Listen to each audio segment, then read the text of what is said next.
Hello dear 10th class students and welcome to Magnet Brains. मेरा नाम है ऋषभ सिंह परिहार और मैं डील कर रहा हूं एनटीएससी सैट केमिस्ट्री के साथ।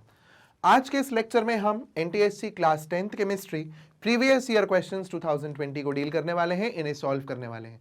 मैग्नेट ब्रेन्स किंडरगार्टन से लेकर 12th क्लास तक NCERT CBSE state boards NTSC olympiad, इन सब के वीडियो लेक्चर्स आपको 100% फ्री में क्वालिटी कंटेंट और क्वालिटी टीचर्स के साथ अवेलेबल कराते हैं। मैग्नेट ब्रेन्स पे 2-3 वीडियोस देखने के बाद भी कोई पेड सब्सक्रिप्शन या कोई फीस पे नहीं करनी होती है, क्योंकि यहाँ सारी चीजें 100% फ्री है। चलिए शुरू करते हैं आज का लेक्चर। सबसे पहला question, 1.80 grams of glucose was dissolved in 36 grams of water. The number of oxygen atoms in solution are. इस सोल्यूशन में टोटल ऑक्सीजन एटम्स कितने हैं, हमें वो निकालने हैं। तो चलिए हम सबसे पहले निकालते हैं कि ग्लूकोज के पार्टिकल्स कितने हैं। ठीक है, सो ग्लूकोज के पार्टिकल्स निकालने के लिए 1.80 given mass upon molar mass of glucose, glucose का मोलर मास है 180, ठीक है, is equals to number of particles जो हमें निकालने हैं upon Avogadro's number 6.022 into 10 to the power 23। यह आंसर आ गया। आगे इसको इससे कैंसिल करोगे तो आंसर आएगा 0.01 into 6.022 into 10 to the power 23 is equals to n। Clear? अभी चलिए मल्टीप्लाई करते हैं इसको। सो इट्स 6.022 इंटू 0.01, आंसर करें तो 2206000000 2200600, ठीक है, 1 2 3 4 5, ठीक है, ये आ गया 0.06022 इंटू 10 टू द पावर 23। इतने ग्लूकोज के पार्टिकल्स हैं। अब आप ये देखो, एक ग्लूकोज में 6 एटम्स हैं ऑक्सीजन के, तो इतने ग्लूकोज के पार्टिकल्स में कितने ऑक्सीजन एटम होंगे? सिंपली इंटू 6 करो, मैथ्स लगाओ यहां पे। तो हमने यहां इसको मल्टीप्लाई किया 6 से, आंसर कितना आएगा? 6 2 जा, ऐसे करते हैं, देखिए 6 2 जा 12 का 2 कैरी गया 1, 6 2 जा 12 13 का 3 कैरी गया 1, 6 6 जा 36 एंड 3 एंड 6 0 जा 0। तो आंसर आया 0.36132 इंटू 10 टू दी पावर 23। चलिए बढ़िया, हमारा आंसर आ गया। सबसे पहले हमने ग्लूकोज में ऑक्सीजन कितने हैं ये निकाल लिए। अभी आगे बढ़ते हैं। नेक्स्ट आता है the number of oxygen atoms in water 36 grams. So given mass upon molar mass, तो ये गिवन मास ऑफ वाटर है, ये मोलर मास ऑफ वाटर है, is equals to n upon 6.022 into 10 to the power 23। अब ये solve करोगे तो answer आएगा 2, है ना, इंटू 6.022 इधर आ जाएगा, 6.022 into 10 to the power 23 is equals to n। अब ये आ गया 12.044 इंटू 10 टू द पावर 23, ठीक है। अब ये total number of particles water क्या है, और हर वाटर में एक ही ऑक्सीजन होता है, H2O, एक सिंगल ऑक्सीजन, तो इतने ही नंबर ऑफ ऑक्सीजन है।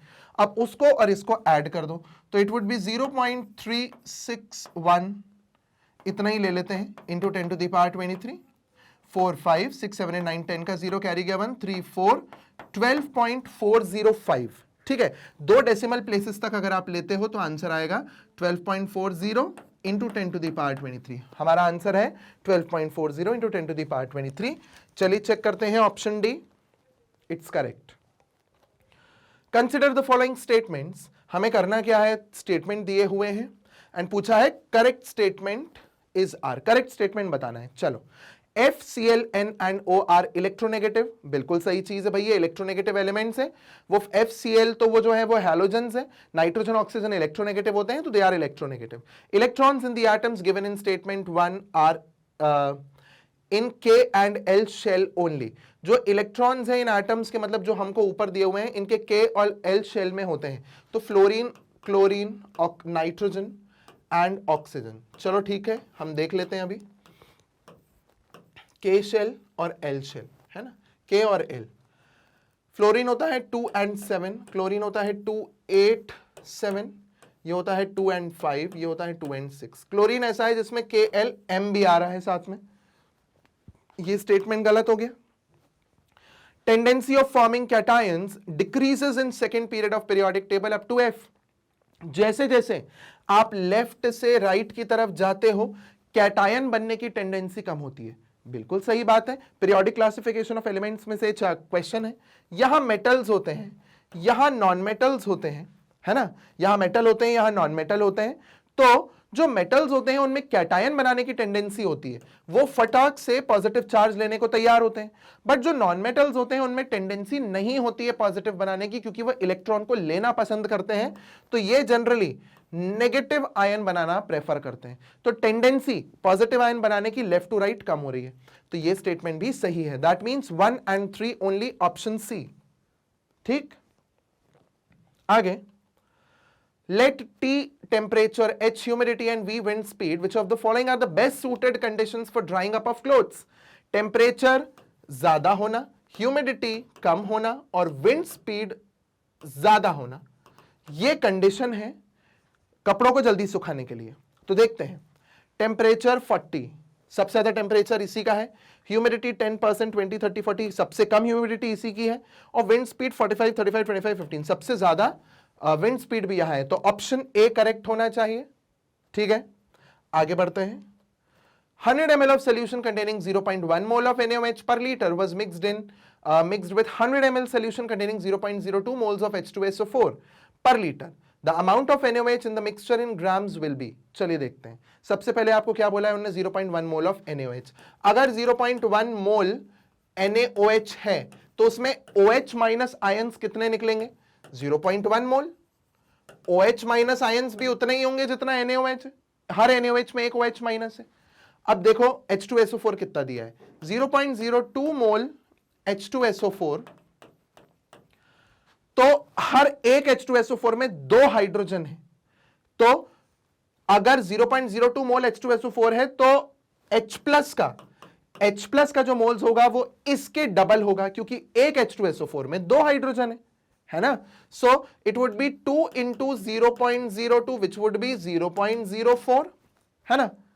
अब इतने 0.04 को 0.1 में से हटा दो, सो 0.10, 0.04, ठीक है। कितना आया? 10, 9876, या आया आपका 0 और ये भी 0, सो 0.06 हमारा NaOH बच रहा है।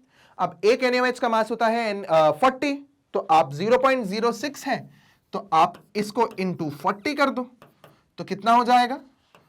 40, 0.06, 0, 0, 0, 4 6 are 24 and 2, 4 0 are 0, 0 4 2 0 2 1 2, 2.40 आंसर आ रहा है। क्या हमारे आंसर में है 2.40? ये रहा 2.4, है ना।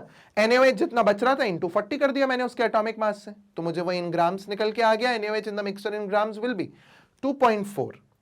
चेक करें, सो इट्स आंसर इज 2.4, जो कि हमारा आया था। चलिए आगे बढ़ते हैं अभी।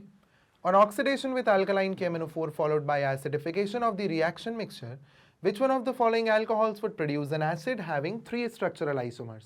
देखिए, सबसे पहले हम आपको ये बता दें कि जो 3 स्ट्रक्चरल आइसोमर्स आना शुरू होते हैं वो 5 कार्बन के कंपाउंड से आते हैं।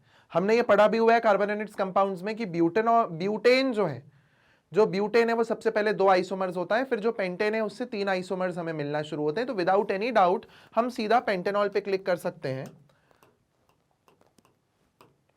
हम पेंटेनॉल पे क्लिक कर सकते हैं, क्योंकि पेंटेनॉल जो है वो 3 आइसोमर्स देगा, मिनिमम पेंटेनॉल तो 3 आइसोमर्स देगा। उसके बाद हेक्सानॉल भी दे सकता है, मगर उसके बाद हेक्सानॉल के नंबर ऑफ आइसोमर्स बढ़ जाते हैं, सिर्फ 3 नहीं रह जाते, है ना।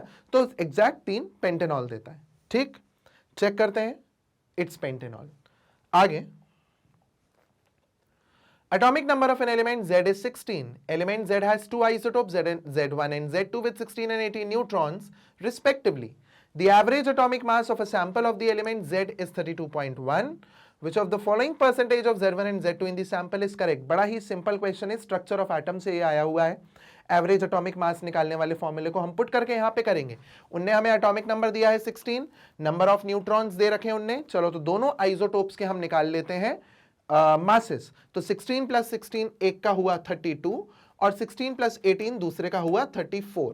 ठीक है, दोनों का फॉर्मूला क्या है? Mass into percentage upon 100। तो परसेंटेज हमको निकालना है, तो हम एक को अगर x मान लें, एक परसेंटेज को, तो दूसरा परसेंटेज क्या हो जाएगा? 100 माइनस x। ठीक है, 100 माइनस एक्स हो जाएगा। और अब इस फॉर्मूले को, वो मैंने फॉर्मूला लिखा है, अब ये जो है ये किसके बराबर है, 32.1 ये दिया हुआ है। चलो तो अब इसे सॉल्व करते हैं, वो हो जाएगा 32x upon 100 plus 3400 minus 34x upon 100 is equals to 32.1, right. अब 100 को हमने यहां कॉमन लिया, ये हो जाएगा 32x plus 3400 minus 34x is equals to 32.1। ठीक है, 100 को उधर ले जाओ, 32x और 34x ये हो जाएगा 34 minus 2x is equals to 3210। ठीक है, ये हो जाएगा minus 2x is equals to 3210 minus 3400। Clear. अब इसे सॉल्व करो, 3400 माइनस 3210, ये 0 3 2 1 0 10 9, तो आंसर आ गया minus 2x is equals to minus 190, x is equals to minus 190 upon minus 2, ये हो जाएगा हमारा 2 9s 18 एंड 2 5s 10, 95। तो मतलब अगर एक आ रहा है 95%, सो दूसरा आएगा 100 माइनस 95 5%। ठीक है, सो करेक्ट आंसर हमारा ऑप्शन है, चेक करें, सही। आगे, detergents are also called surface active agents. These have two distinct parts, one hydrophilic spherical part and another hydrophobic long tail made up of carbon chain. Two experiment A and B were carried out. In experiment A, surfactant was added in a beaker containing water. In experiment B, surfactant was added in a beaker containing hexane. Hexane जो है ना, जैसे soap का अगर ये molecule है, तो soap का हेड जो है वो पानी की तरफ जाता है और जो सोप की टेल है वो ऑयल की तरफ आती है। हेक्सेन में उल्टा होता है, हेक्सेन की तरफ जो मतलब रहता है वो टेल रहती है और हेड जो है वो दूर रहना पसंद करता है। तो मतलब अगर हम वाटर में देखेंगे ना, तो वाटर में कुछ इस तरीके का फिगर बनेगा जिसमें हेड बाहर होंगे, क्योंकि हेड जो है वो वाटर में अब्सॉर्ब हो जाता है और हेक्सेन में टेल्स अब्सॉर्ब हो जाती हैं, हेड नहीं होते। तो हेक्सेन में उल्टी मिसल मिलेगी, दिस इज रिवर्स मिसल। ठीक है, कार्बन एंड कंपाउंड्स का सोप फॉर्मेशन का क्वेश्चन है ये। अब following are possible results in these experiments. In experiment A, a missile is formed where hydrophobic part is inside and hydrophilic part is outside the missile. तो पहला statement सही है। In experiment B, missile of reverse type is formed where hydrophilic part is inside the missile and hydrophobic part is outside the missile. Experiment B में भी ये सही है कि रिवर्स मिसल फॉर्म हो रही है। Micelle of reverse type is formed in a, नहीं भैया, ए में तो सही मिसल बनी है। और उसके बाद micelles are large enough to scatter light in a, और मिसल इतनी बड़ी है कि वो बीम ऑफ लाइट को स्कैटर कर सकती हैं। So this point is correct, micelles are large enough. तो ऑप्शन हमारे 1 2 एंड 4 सही है, चेक करें 1 2 एंड 4। ठीक, आगे, reaction of organic compound A with B in acidic condition gives compound C. चलो देखते हैं, reaction of organic compound A और बी इन एसिडिक कंडीशन में H प्लस लिख देता हूं, gives compound C. Compound B reacts with KMnO4 solution and gives compound A. Compound C gives compound B as a product, as one of the product when reacted with NaOH। Which of the following statement is are correct. बड़ा simple सा question है, देखो, acidic medium में ए और B मिलके सी बनाते हैं। ठीक है, हमने कार्बन एंड इट्स कंपाउंड्स में ये चीज पढ़ी है कि ए मतलब एसिड और बी मतलब अल्कोहल। अगर ये दोनों मिल जाए एसिडिक मीडियम में तो ये एस्टर बनाते हैं, याद होगा आपको, एस्टरिफिकेशन रिएक्शन। अब बी देखो, अल्कोहल, अगर आप अल्कोहल को KMnO4 से रिएक्ट कराते हो तो आपको एसिड मिलता है, ए इज एसिड, ये भी सही पड़ गया हमारा। Oxidation reaction, carbon and its compounds में, chemical properties of carbon compounds में हमने पढ़ा है ऑक्सीडेशन। फिर सी, एस्टर को NaOH से रिएक्ट कराओगे तो बी मिलेगा अल्कोहल। हमने सपोनिफिकेशन पढ़ा है, सोप फॉर्मेशन, तो उसमें एक तो सोप बनता है, sodium salt of carboxylic acid, और दूसरा अल्कोहल बनता है। तो सी है हमारा एस्टर और यह है अल्कोहल। चलिए देखिए, तो ए है acid, A is CH3COOH, B is CH3 CH2OH alcohol, ये देखो C is CH3 COO CH2 CH3 ester and A is sweet smelling substance. नहीं, ये स्वीट स्मेलिंग सब्सटेंस C है, A नहीं। तो 1, 2 और 3 हमारे करेक्ट स्टेटमेंट्स हैं। चेक करें 1, 2 and 3। Easy. Equal volumes of solutions containing 1 mole of acid and 1 mole of base respectively are mixed. Which of these mixtures will give pH more than 7? इनमें से 7 से ज्यादा pH कौन देगा, उन्हें बोला है। और दोनों इक्वल हैं, मतलब इक्विमोलर, सेम मोल्स हैं उनके एसिड और बेस के। तो 7 से ऊपर pH वही देगा जिसका बेस स्ट्रांग होगा और एसिड वीक होगा, तभी तो बेसिक सॉल्ट बनेगा, वो बेसिक pH जाएगा। एसिड बेस न्यूट्रलाइजेशन में भी सोडियम हाइड्रोक्साइड एसिटिक एसिड, बिल्कुल सबसे पहले ही देखो वो स्ट्रॉन्ग बेस है और ये वीक एसिड है, ये देगा above 7 pH। Potassium hydroxide sulphuric acid नहीं देगा, दोनों स्ट्रॉन्ग है, न्यूट्रल हो जाएगा। अमोनियम हाइड्रोक्साइड सल्फ्यूरिक एसिड ये नहीं देगा क्योंकि ये स्ट्रॉन्ग एसिड है और वो वीक बेस है, तो ये बिलो 7 चला जाएगा। सोडियम हाइड्रोक्साइड हाइड्रोक्लोरिक एसिड दोनों इक्वली स्ट्रॉन्ग है, तो ये न्यूट्रल बनाएगा 7, ऑप्शन ए। क्लियर, आगे बढ़ते हैं। A part of the modern periodic table is shown below in which elements have been represented by English letters of the alphabets. On the basis of the above periodic table, which one of the following statement is incorrect? गलत कौन सा है वो बताना है। M will have -1 valency, ये है M। M देखो कौन से ग्रुप में है, 17 हैलोजेंस होते हैं और हैलोजेंस की वैलेंसी -1 होती है, बिल्कुल सही है ये, पर हमें इनकरेक्ट बताना है। C will form an ionic compound with K, जो C है वो K के साथ आयनिक कंपाउंड बनाएगा।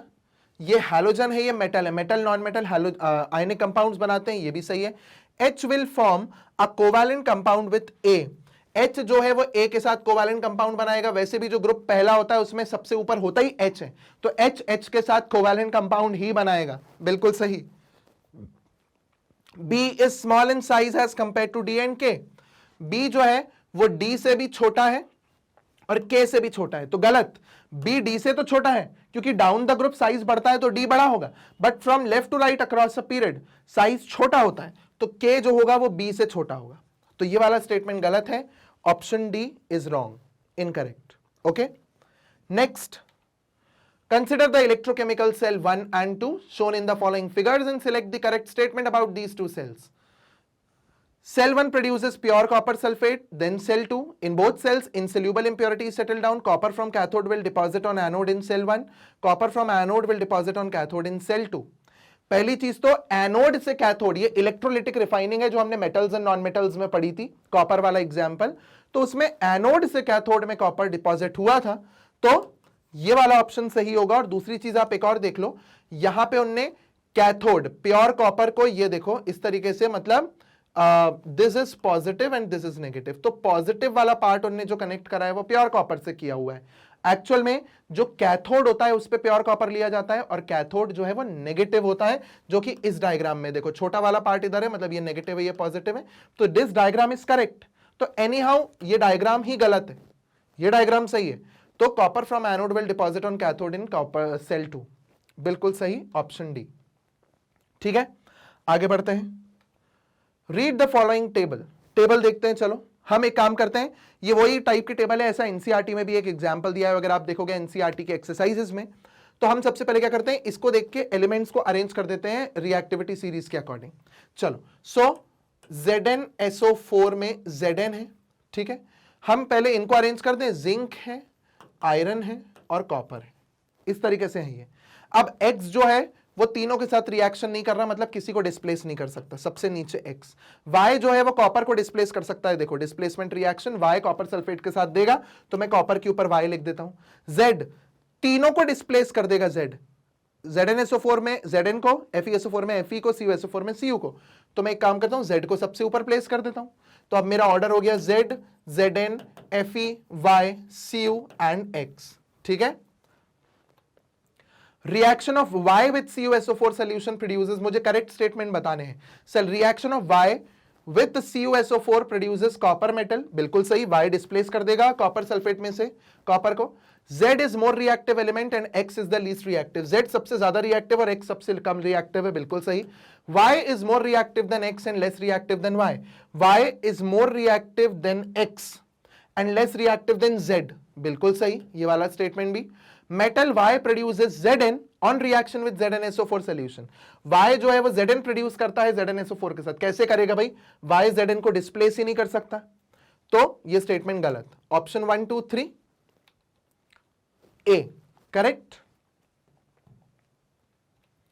If excess of CO2 is passed through a suspension of a compound X in water, a compound Y is formed.